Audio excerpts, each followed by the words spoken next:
Sí, sí. A ver, cuando los gráficos nos dejen, empezamos. Yo aprovecho mientras que ellos hacen su trabajo y simplemente les doy una pequeña pincelada de la secuencia del acto. En primer lugar, les dirigirá la palabra al rector de la universidad en nombre de los patronos. A continuación, don Carlos Egea presentará al conferenciante, al presidente de Bankia, señor Goirizarri. Me ha salido, ¿eh? Y a continuación, evidentemente, el presidente de Bankia nos dará su conferencia. Como saben, finalizando la conferencia se pasarán unos folios para que puedan hacer preguntas que don Alberto Aguirre, director de La Verdad, después hará como moderador, le trasladará al conferenciante las palabras. Así que, sin más, señor rector. Bueno, pues buenos días, y se trata simplemente de darles la bienvenida a esta nueva edición de Foro Nueva Murcia, en la que vamos a tener la oportunidad de escuchar a un conferenciante de verdadero postín. Algunos de nosotros hemos tenido ocasión de escucharlo ya en algún otro acto en la región de Murcia, y comprobarán ustedes que verdaderamente desempeña el cargo de presidente de una entidad tan importante como Bankia por méritos propios que va a dejar acreditados aquí esta mañana. Esperemos que disfruten de esta nueva edición de Foro Nueva Murcia. Gracias.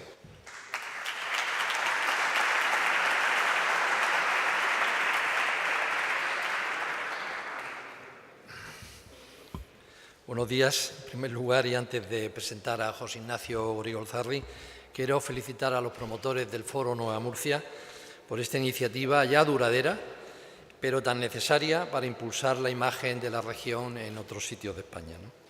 Una iniciativa surgida desde la sociedad civil que busca la mejora y el progreso de nuestra región y que en muy pocos años ha conseguido su objetivo, que no es otro que permitir a los murcianos acceder a las personas relevantes del campo político, empresarial, económico, social y cultural, y conocer así de primera mano sus ideas, sus proyectos y opiniones.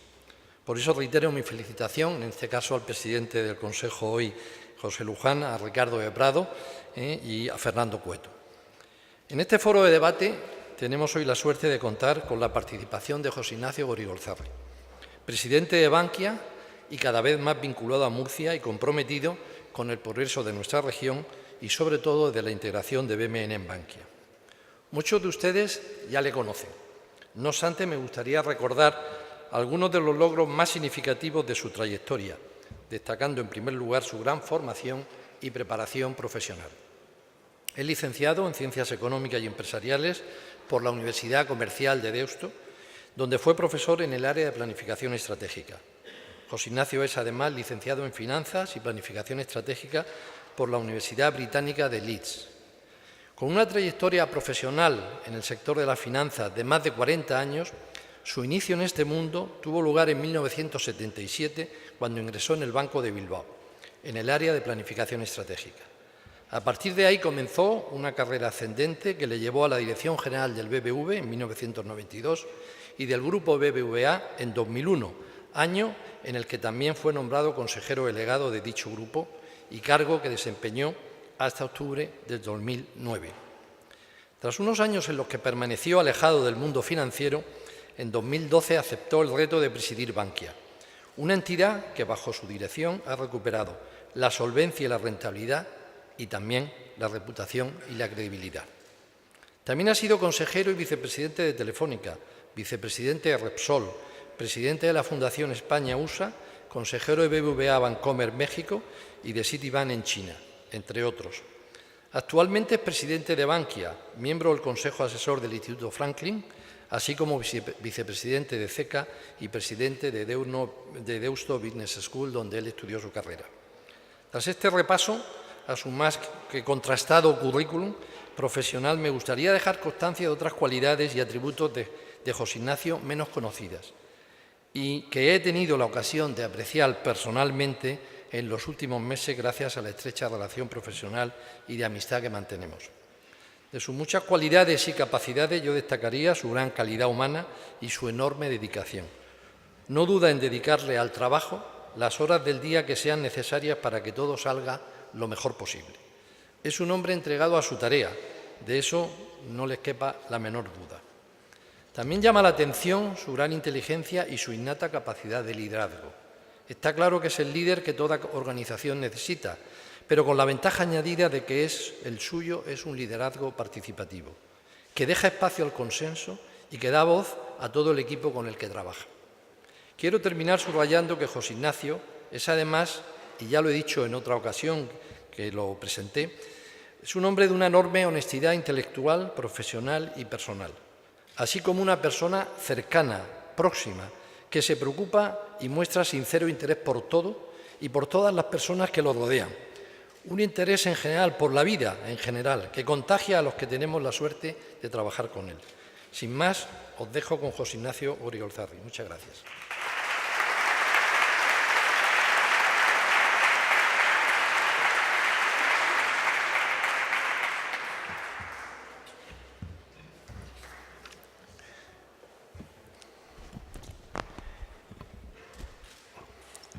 Autoridades, y muy buenos días a todos y muchísimas gracias por su presencia hoy aquí.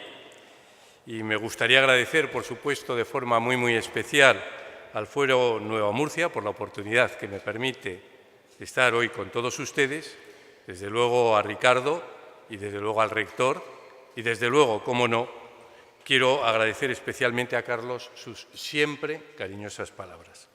Pero sobre todo, más que las palabras, que por supuesto se las quiero agradecer a Carlos también su papel fundamental, su ayuda total en el proceso de fusión e integración entre Bankia y BMN.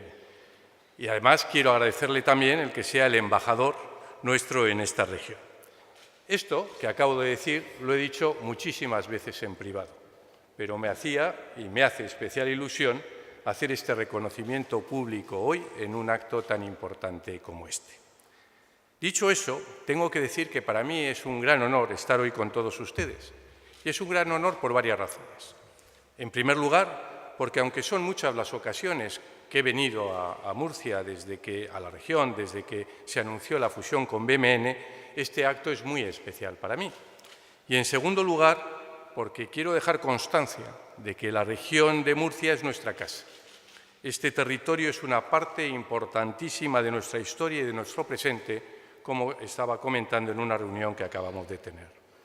De hecho, yo me comprometí en el mes de abril, como presidente de Bankia, a que nosotros fuéramos una entidad tan cercana como lo era Caja Murcia. Y en esta acción tengo que decir que he encontrado una extraordinaria colaboración y una gran hospitalidad que quiero agradecer expresamente. Quiero agradecer sin ningún lugar a dudas el tremendo apoyo que he recibido desde el primer momento desde las autoridades regionales. Muchísimas gracias, Fernando. Porque tenemos los mismos objetivos y seguro que, como ya hemos hecho en temas educativos, vamos a ser capaces de trabajar conjuntamente en proyectos que sean buenos para la región, que es en definitiva el objetivo que todos perseguimos. Quiero agradecer también la extraordinaria hospitalidad que desde el primer momento nos ha dispensado nuestro alcalde. Y estoy encantado también que hayamos comenzado a colaborar con el Ayuntamiento en unas actividades que son realmente muy atractivas, relacionadas con la promoción de acciones culturales para los mayores. Desde luego, me gustaría mencionar a la Fundación Caja Murcia, que será la institución a través de la cual, básicamente, nosotros canalicemos la mayor parte de la acción social de Bankia en la región. Y estoy convencido también que juntos, Bankia y la Fundación, vamos a hacer de esta relación una historia de éxito para nuestras instituciones y, lo que es más importante, para el territorio. Y, desde luego, también quiero agradecer, aunque sé que hoy no ha podido venir, a José María Albarracín por su apoyo. Y agradezco especialmente la invitación que me hizo al primer acto que realizaron para celebrar el 40 aniversario de CROE. Para mí aquello también tuvo un especial significado, y tuvo un especial significado por la admiración que siempre he tenido por el tejido empresarial de esta región. Admiración que, como digo, viene de muchos años atrás.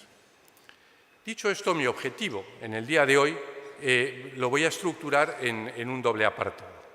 En primer lugar, me gustaría hacer un rápido repaso de la economía mundial para centrarme rápidamente en la economía española. Y en el segundo apartado me gustaría hacer un breve análisis de los retos del sistema bancario español para centrarme también y concluir con algunas reflexiones sobre Bankia. Pues bien, comenzando por la situación de la economía mundial, creo que es bastante evidente cuando uno lo analiza que el ritmo de crecimiento de la economía mundial en estos momentos pues es similar, bastante similar al que tenía en los últimos años, al que venimos trayendo desde hace 2 o 3 años. Pero es cierto que detrás de este ritmo de crecimiento muy parecido, es cierto que se esconde una estructura de este crecimiento muy diferente de la que teníamos en el pasado. Mientras que en los años anteriores todas las áreas mundiales crecían de forma acompasada a un ritmo muy similar, hoy tenemos que decir que este crecimiento está liderado por Estados Unidos y que por contraposición Europa y los países emergentes están teniendo crecimientos mucho más modestos. La economía americana se está viendo beneficiada en estos momentos por unos enormes impulsos fiscales de la administración Trump, a través de incremento de gasto público y reducción de impuestos, a pesar, y esto es importante, de que está en una situación de pleno empleo. El problema de estos impulsos fiscales es que conducirán a un déficit público del orden del 3,9% este año, lo que pone en cuestión su sostenibilidad. De hecho, la previsión que se tiene en estos momentos es que el déficit público en Estados Unidos en el año 2022 alcance una cifra del 5,4%, que para que ustedes lo pongan un poco en consideración, es la cifra más alta desde la Segunda Guerra Mundial, solo superada por la Gran Recesión. Además, hablando de Estados Unidos tiene en estos momentos un papel de potencial exportador de desestabilización al resto del mundo, y ello a través de una doble vía. En primer lugar, por la guerra comercial y las posibles reacciones de otros países que lo estamos viviendo y leyendo todos los días en los periódicos.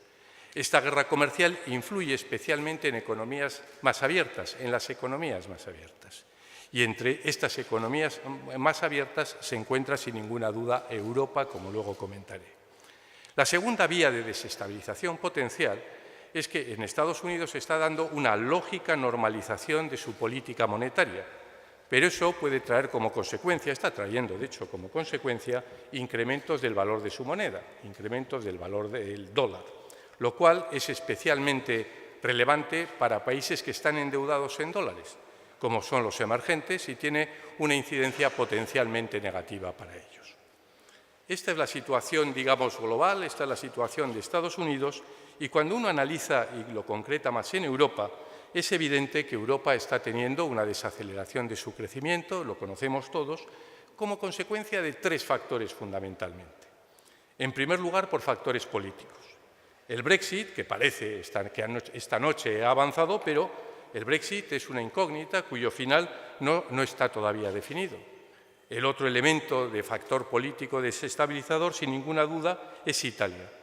Y no olvidemos que Italia es la tercera economía de la Unión.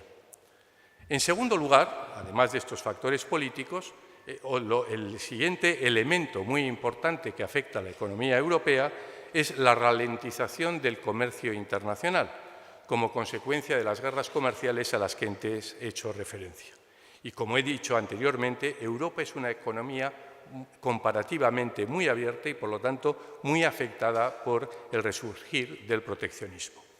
Y, en tercer lugar, además de esos factores políticos y la ralentización del comercio internacional, en tercer lugar, el tercer elemento es que se han agotado los estímulos del pasado en términos de bajos precios del petróleo y política monetaria muy laxa. El problema, y esto sí me parece que es significativo subrayarlo, el problema que tenemos es que todos estos elementos que he ido analizando en los últimos minutos, en todos ellos corremos el riesgo de que su evolución sea peor de lo que esperamos, mientras que hay muy pocas probabilidades de que su evolución sea mejor de lo que estamos esperando. Esto es lo que los economistas llaman riesgos a la baja, y estamos en una situación internacional de riesgos a la baja. En este contexto internacional paso a comentar la situación de la economía española. Y empecemos por valorar, en primer lugar, el momento en el que nos encontramos en el ciclo en España. Lo que podemos ya afirmar a estas alturas del año, que duda cabe, es que nos encontramos en una nueva etapa dentro de la fase cíclica expansiva que España comenzó en verano del año 2013. Después de casi 4 años creciendo por encima del 3%, la economía española es evidente que ha entrado en una nueva etapa. Este año crecerá a ritmos algo superiores al 2,5% y el año que viene y los 2 próximos años nos situaremos en la zona del 2,2%. Esta pérdida de impulso, creo que es importante decirle, no puede decirse que haya constituido una sorpresa negativa, porque realmente esto se encuentra dentro de lo que estábamos diciendo hace unos cuantos trimestres. Se encuentra dentro de lo que veníamos esperando desde comienzos de año. Además, tengo que decir que estos ritmos de crecimiento trimestrales, en el entorno del 0,5 o 0,6%, estarían más que duplicando la media europea en estos momentos. Y por su lado, y como acabamos de comprobar en los datos recientes publicados sobre el mercado de trabajo, el crecimiento actual está permitiendo mantener unos elevados ritmos de crecimiento de empleo. Y eso es así, y por lo tanto no vemos razones para pensar que esta etapa de madurez del ciclo, con crecimientos en el entorno del 0,6%, no vemos razones, decía, para que no se alargue en el tiempo, si no cometemos errores. Pero es cierto también que debemos estar muy atentos, porque, como he comentado con anterioridad, hay claros riesgos a la baja de carácter externo. Dicho lo anterior, y si en lugar de hablar del cortísimo plazo elevamos nuestro punto de mira más al medio y largo plazo, es evidente que la economía española, que la sociedad española, debe aspirar a crecimientos sostenidos en los niveles del 2,5%, porque es la única manera de luchar contra nuestra principal lacra social, que es el paro, y que todavía se sitúa en niveles intolerables. No nos tenemos que olvidar que hoy tenemos 417.000 puestos de trabajo menos de los que teníamos en el año 2007. Y para ello hay muchos retos, pero yo me gustaría distinguir o diferenciar los 2 grandes retos que, en mi opinión, en el medio y largo plazo tiene la economía española. Y estos 2 grandes retos, si tuviera que elegir 2 grandes retos, es, en primer lugar, la deuda pública y, en segundo lugar, el desempleo. Solo los voy a enunciar y si quieren ustedes podemos profundizar en el mismo en el coloquio. Empezando por la deuda pública. Hoy, con un mercado pleno de liquidez, con unas primas de riesgo muy bajas y un mercado tremendamente complaciente, el endeudamiento pues, no se visualiza como una preocupación perentoria, pero estructuralmente, en mi opinión, es nuestro principal punto de vulnerabilidad. Y, de hecho, los movimientos de las últimas semanas, como consecuencia de la crisis italiana, han sido un claro aviso. Y es que nuestra deuda pública hoy equivale a nuestro PIB. Cada 100 puntos, en consecuencia, si equivale al PIB, cada 100 puntos básicos de incremento del coste de financiación, que hoy lo tenemos a niveles históricamente bajos, cada 100 puntos básicos de incremento del coste de financiación suponen 10.000 millones de euros, el 1% en términos de déficit sobre el PIB. Por lo tanto, para mantener un crecimiento sostenible en nuestra economía, necesitamos controlar el déficit público y necesitamos una reducción de deuda, porque además esta debe ser una referencia clave para desmarcarnos de un posible efecto Italia. Por su lado, cuando hablo del desempleo, que era el segundo factor al que hacía referencia anteriormente, no hablo solo de la necesidad de tener crecimientos económicos agregados en los próximos años potentes, porque esta es una condición necesaria, pero no es suficiente. Hablo de la empleabilidad del capital humano, concepto que va estrechamente ligado al de la educación. La educación es la gran asignatura pendiente que tenemos en España. Y cuando hablo de educación no solo me refiero a la educación más reglada, que también, sino me refiero en especial a aquella que nos evite una sociedad dual, porque ese sí sería un cuello de botella para nuestra competitividad y para nuestra cohesión social. Permítame solo un par de datos.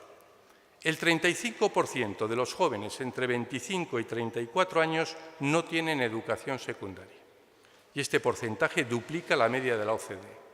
como también duplica la media de la OCDE el porcentaje, casi el 20%, de nuestros jóvenes que ni trabajan ni tienen empleo. Y cuando uno analiza la formación en nuestros parados, el 50% no tienen educación secundaria y de ellos la mitad son de larga duración. Necesitamos, por tanto, un enorme esfuerzo para dotar a estas personas de las habilidades necesarias para que se puedan incorporar al mercado de trabajo. Porque la alternativa no es tolerable, ni para la competitividad de nuestra economía, ni para la dignidad de las personas en estas condiciones. Si lo entienden ustedes oportuno, luego volvemos sobre estos temas en el coloquio. Porque me gustaría pasar a la segunda parte de mi presentación, más referida al mundo financiero. Y como decía al comienzo de mi exposición, es evidente que cuando uno analiza el sistema financiero español hoy, pues la verdad es que el sistema bancario español ha pasado a través de un extraordinario proceso de reestructuración. Y en la actualidad podemos decir que el sistema bancario español pues, tiene muy buena salud, como lo han demostrado los resultados del stress test que conocimos la semana pasada. Sin embargo, y dicho eso, que es así, y además es bueno que sea así, desde luego, para todos, es cierto que el sistema bancario español tiene grandes retos por delante. Y dentro de estos 3 retos hay 3 que me parecen especialmente significativos. En primer lugar, el reto estratégico de gran calado derivado de la retroalimentación del cambio de los hábitos de nuestros clientes con la irrupción de nuevas tecnologías. En segundo lugar, el reto de la rentabilidad. Y en tercer lugar, el reto de la reputación. Sobre el primero, sobre el reto del cambio de hábitos de nuestros clientes y su retroalimentación con la irrupción de las nuevas tecnologías, no me voy a detener, ya que el reto de la digitalización afecta prácticamente a todos los sectores.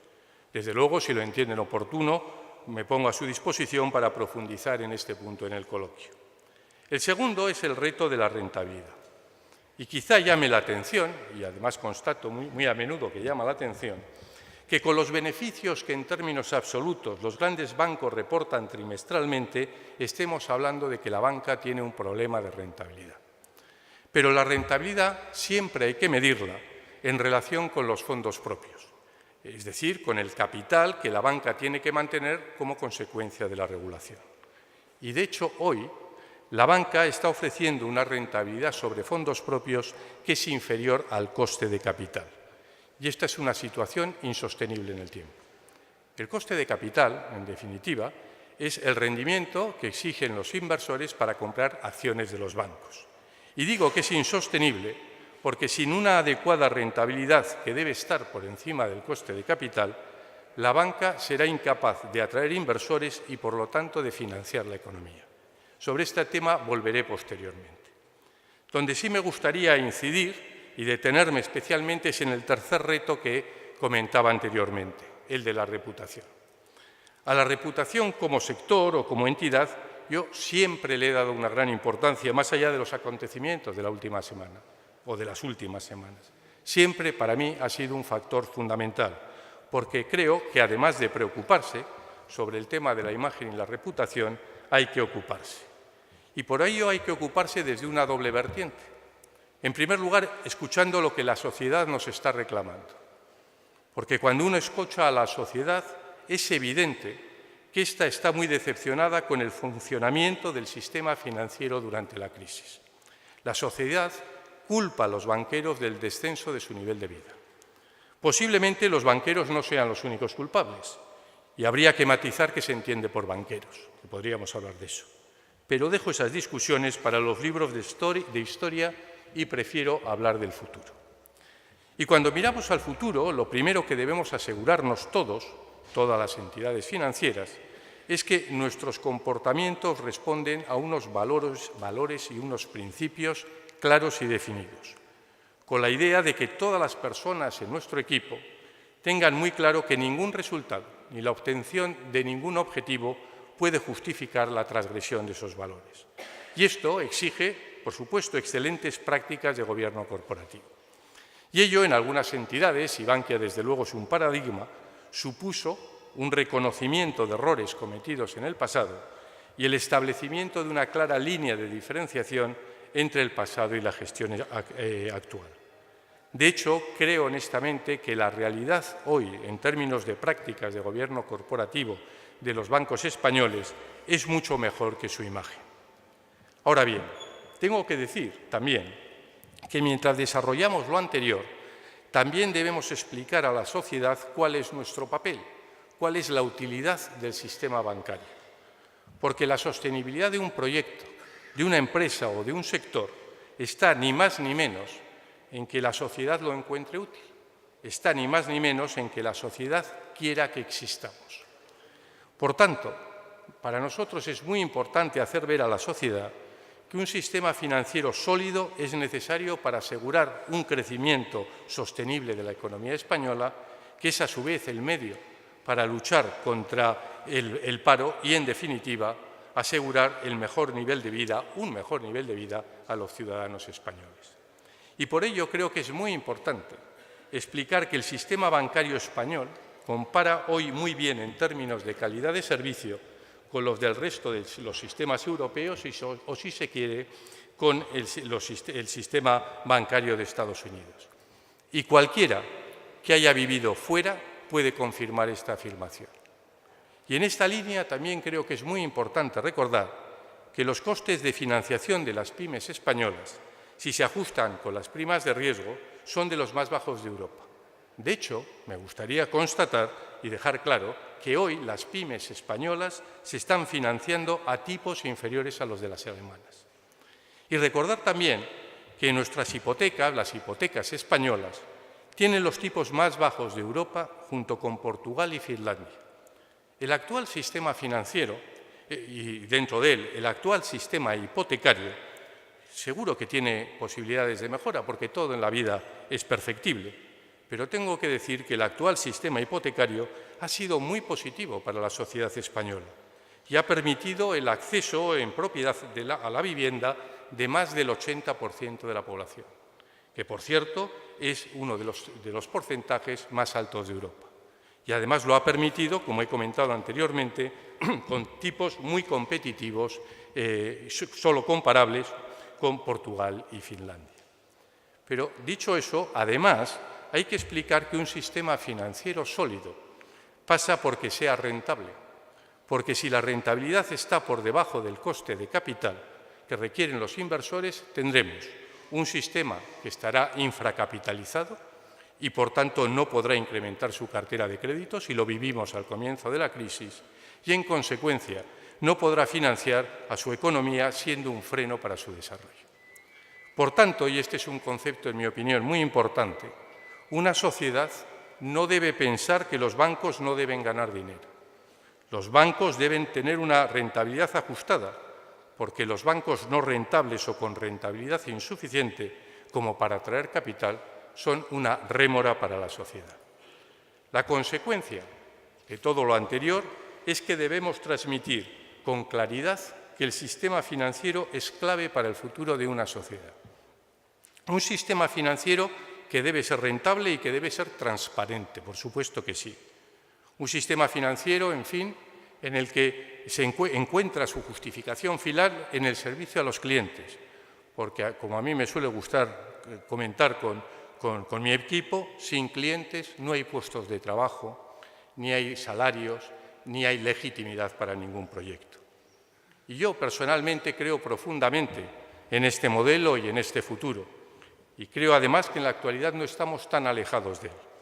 Pero creo también que lo debemos compartir con la sociedad con gran realismo y transparencia, pero también con gran convicción. Es más, pienso que haciendo eso estamos haciendo un bien al conjunto de la sociedad, a la sociedad como un todo. Porque mantener una permanente sospecha sobre el sistema financiero hace que se puedan tomar decisiones que en el corto plazo pueden cosechar aplausos, pero que al final son malas para el conjunto de la sociedad en el medio y largo plazo.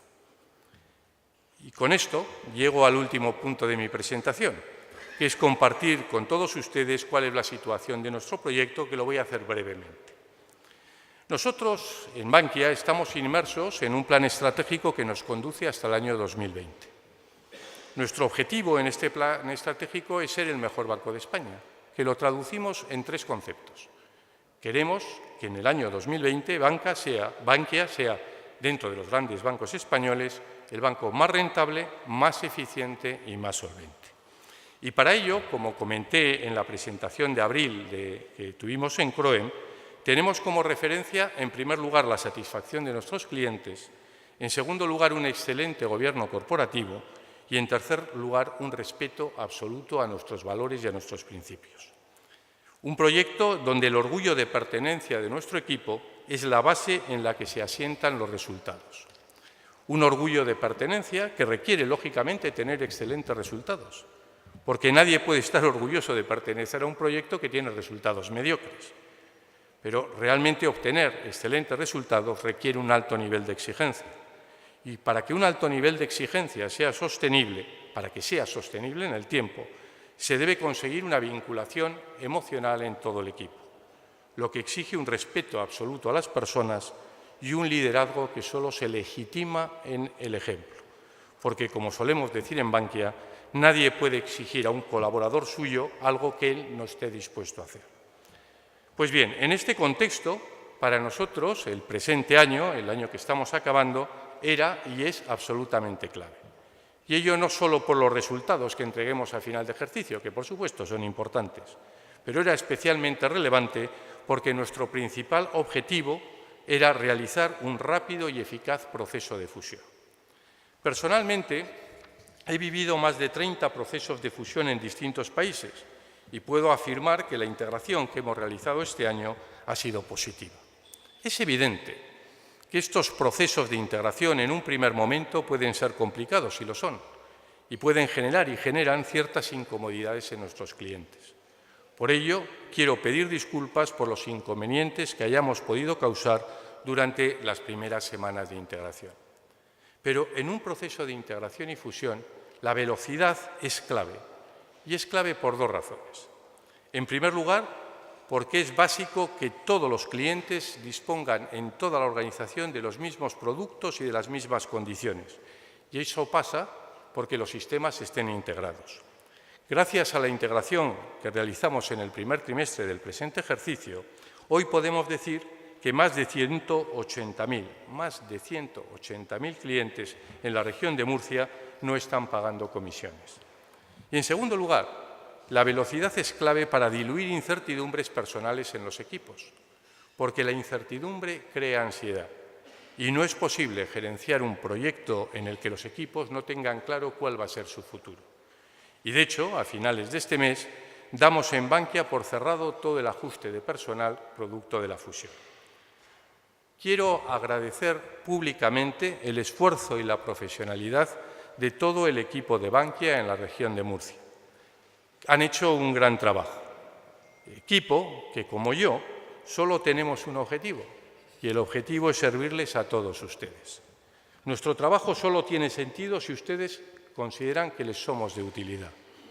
Y en este trabajo, el tejido empresarial tiene para nosotros una extraordinaria prioridad, porque, como he dicho al comienzo, nosotros creemos profundamente en el empresariado murciano. Creemos en el importante carácter emprendedor y exportador de esta región. Creemos profundamente en su presente y en su futuro. Y me gustaría volver a poner de manifiesto nuestro compromiso de seguir a las empresas por este camino. Y en este sentido, desde la fusión, hemos creado y reforzado nuestros 3 centros de empresas en Murcia, Cartagena y Lorca. Hemos financiado más de 18.000 proyectos empresariales. Hemos formalizado la financiación para la constitución de la mayor planta fotovoltaica de Europa en Mula y hemos tenido la satisfacción de firmar un convenio por importe de 20 millones de euros con Avalán para apoyar a las pymes y a los autónomos de la región. Este es el camino por el que queremos transitar y les puedo asegurar que por falta de ilusión, trabajo y compromiso, por nuestra parte, esto no va a quedar. Y con esto termino. Quiero terminar como he empezado, agradeciendo al Foro Nueva Murcia su invitación, por supuesto que sí, a la sociedad murciana su hospitalidad y a todos ustedes su presencia y su atención a mis palabras. Muchísimas gracias.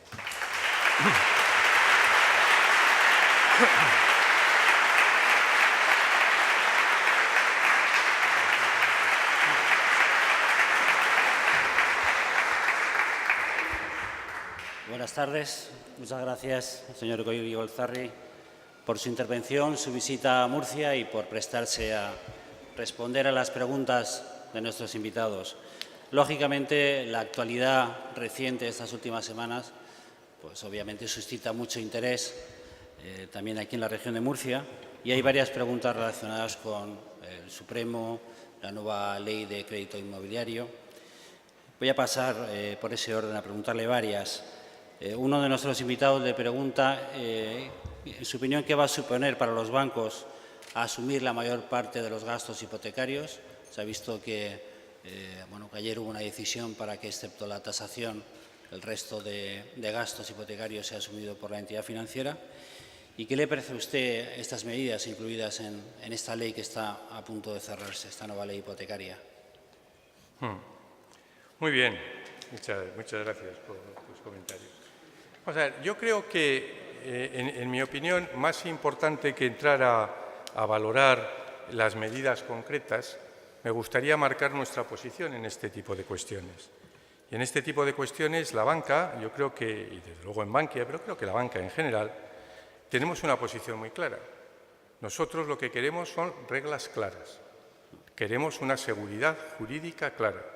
Evitar la litigiosidad desde el punto de vista judicial, porque estamos hablando de contratos a muy largo plazo que requieren una gran claridad de normas y normas que permanezcan a lo largo de la vida de estos contratos.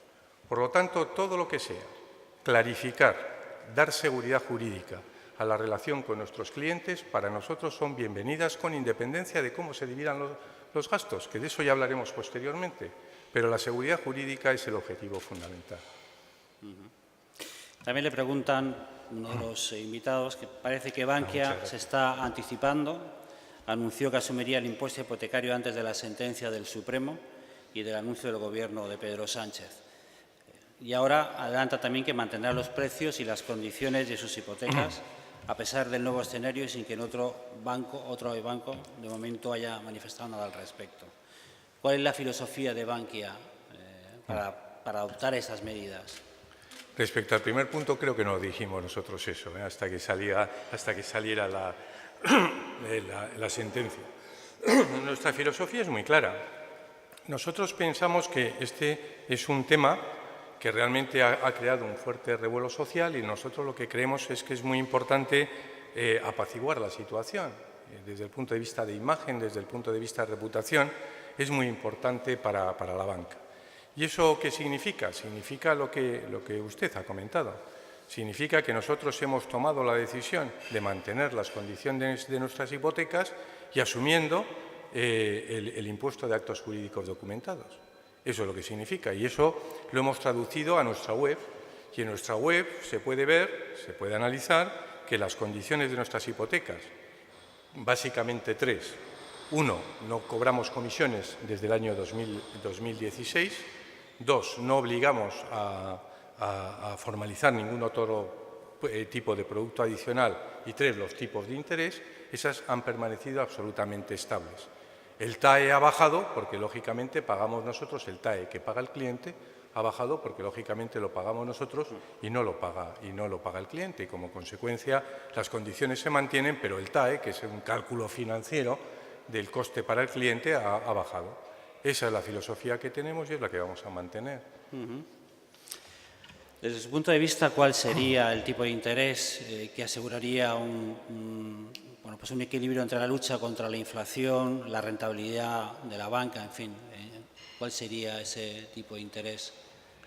Sí, seguramente es imposible hablar de un tipo de interés, ¿no? Sí, lo que estamos hablando es de la política monetaria en Europa. Mi opinión personal, y quiero empezar por decirlo, es que el Banco Central Europeo ha hecho un trabajo extraordinario. Seguramente la institución europea con más prestigio y que más ha aportado a la Unión a lo largo de la crisis. Sus decisiones en el año 2012 y posteriores creo que han sido espléndidas. Y el mantenimiento de bajos tipos de interés, sobre todo al comienzo, ha sido bueno para todos. ha sido bueno para la economía y también para la banca, porque si la economía iba bien, el nivel de morosidad de la banca bajaba y aunque los tipos de interés fueran más reducidos, la verdad es que los balances bancarios se veían favorecidos. La cuestión es si hoy, con una economía, con el crecimiento que tiene y con una inflación como la que tiene, si hay que mantener estas condiciones de política monetaria. La verdad es que el Banco Central Europeo ha comenzado a cambiar la política monetaria, en un primer momento reduciendo lo que se suele llamar el quantitative easing y, desde luego, posteriormente anunciando que en verano podría revisar la política de tipos de interés. Y a mí me parece que es bueno cambiar la política monetaria, empezar a cambiar la política monetaria. Me parece que es bueno porque creo que ha cumplido una política monetaria tan expansiva, creo que ha cumplido su papel y que creo que en estos momentos pues está menos justificada. Creo que una política monetaria tan laxa puede generar burbujas y, en todo caso, creo que el Banco Central Europeo se tiene que armar cara al futuro porque hoy estamos creciendo, la economía está creciendo, pero, lógicamente, la economía tiene ciclos. Y, lógicamente, tendremos un ciclo, digamos, en el que se atemperen la evolución de los crecimientos de PIB. Y para cuando lleguemos a entonces, es bueno que el Banco Central Europeo tenga munición en términos de tipos de interés relevantes que puedan ir a la baja. Y eso exige empezar ya a acomodar la política monetaria como se está haciendo. Unos pensarán que se está haciendo demasiado rápido y otros demasiado lento.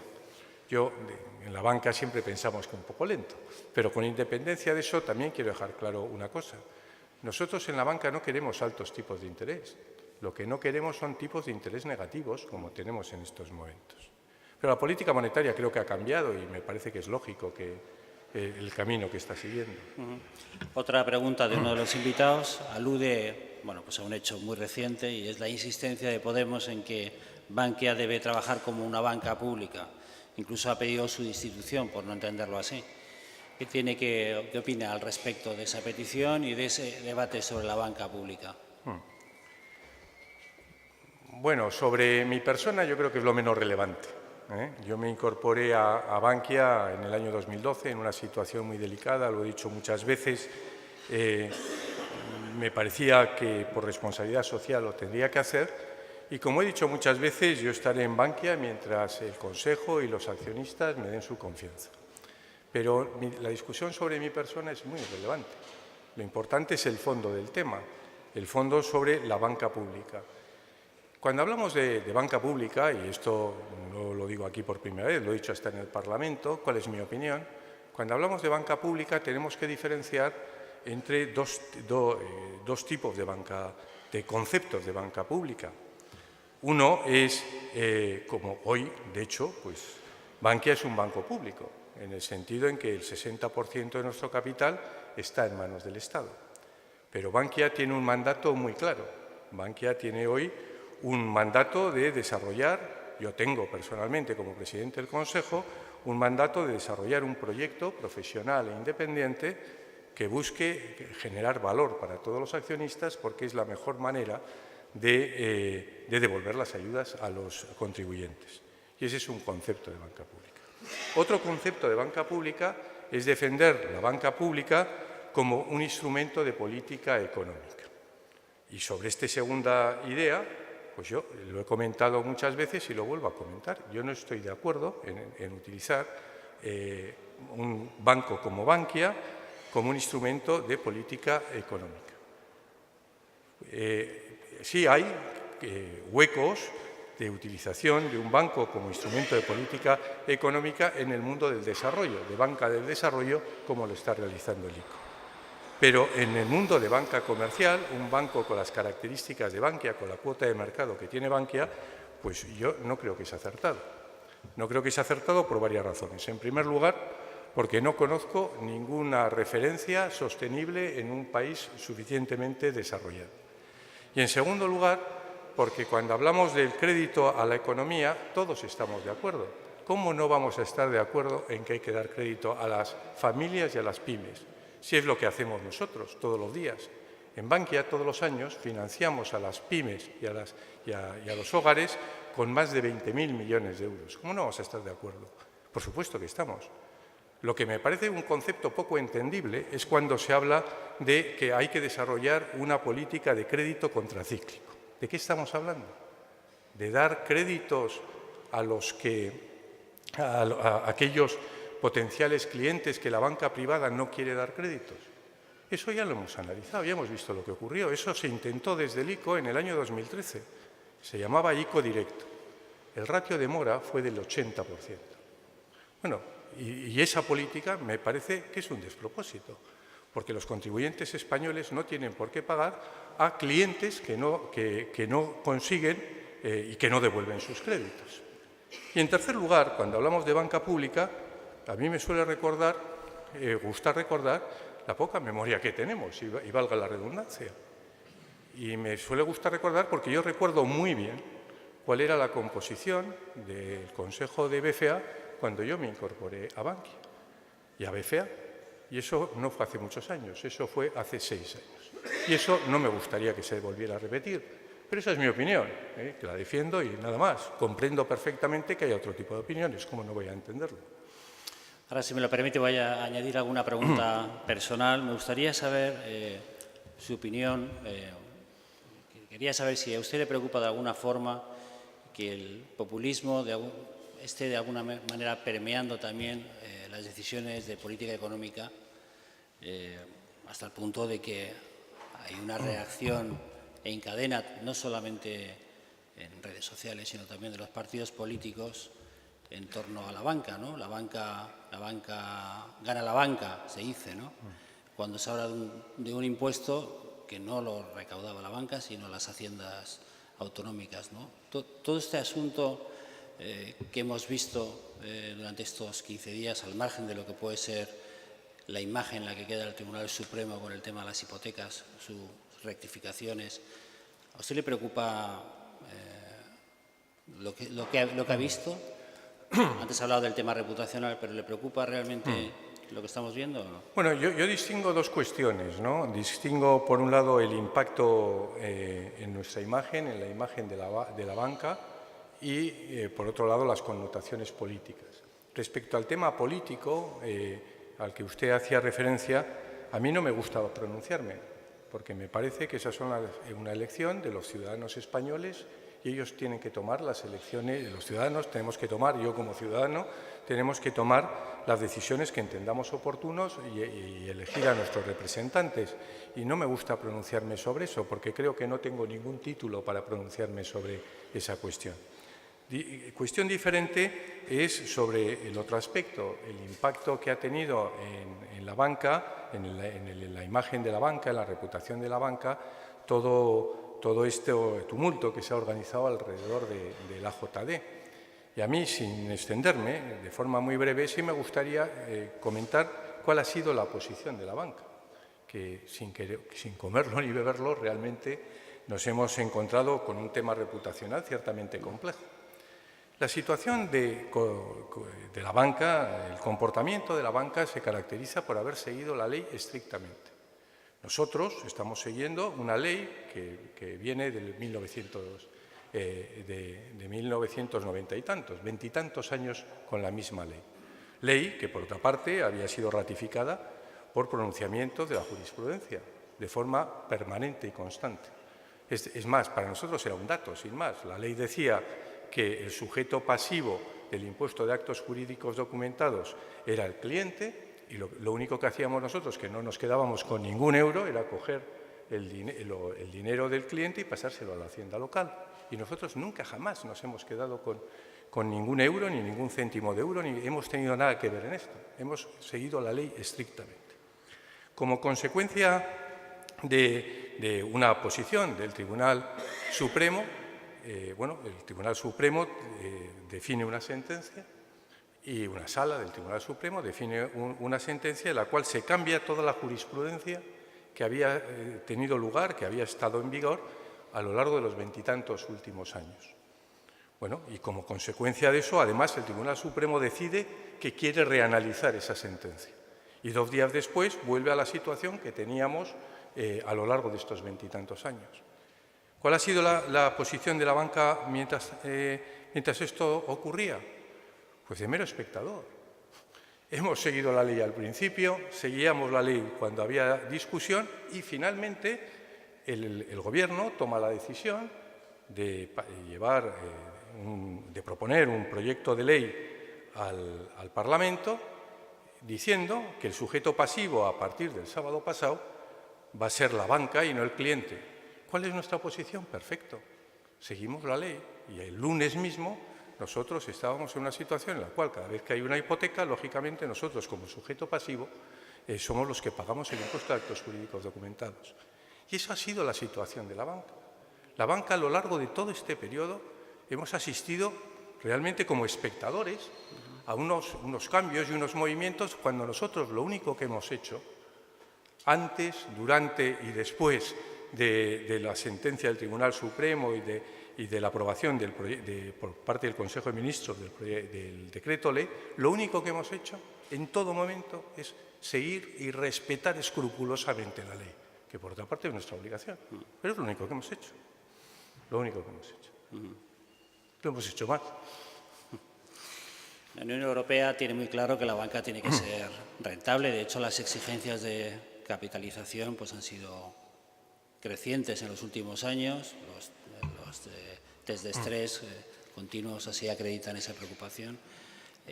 Antes ha hablado usted de la rentabilidad necesaria y ha explicado por qué. ¿Considera que aquí nuestras autoridades políticas entienden bien que la necesidad de que sea rentable, de esa rentabilidad, y por qué? ¿El papel para financiar la economía del país de las entidades financieras? Vamos a ver, desde luego las autoridades europeas y el Banco Central Europeo tienen el objetivo que usted decía exactamente. Sobre las autoridades, pues si no lo conocen es porque nosotros nos explicamos mal. Y es nuestra obligación explicarnos, y es nuestra obligación decir cuál es la situación y decirlo con claridad. Me parece que esta labor de pedagogía es obligación del sector, y si realmente la sociedad española no entiende la situación es porque nosotros nos explicamos mal, porque estas leyes económicas son muy evidentes y si realmente no son conocidas, hombre, pues algo habremos hecho nosotros mal. Y nuestra obligación es hacer por lo que estamos haciendo hoy, explicar cuál es nuestra posición, porque creo que es absolutamente sensata y buena para el conjunto de la sociedad. Muy bien, ya como última cuestión, el tema de la salida a bolsa, la privatización de Bankia, todavía hay tiempo, ¿no? Creo que queda un año por completo. Antes ha hablado del escenario económico, que probablemente iremos a un crecimiento inferior al actual, un 2%. A medida que pase el tiempo, ¿la situación financiera puede ser más complicada o menos favorable para Bankia o confía en que, bueno, pues esos nubarrones que pueden aparecer por ahí pueden afectarle? Nosotros realmente, en la definición de nuestro plan estratégico, como he dicho anteriormente, es un plan estratégico a 3 años, de aquí al año 20, estábamos jugando con un escenario que no se aparta demasiado del que estamos dibujando en estos momentos.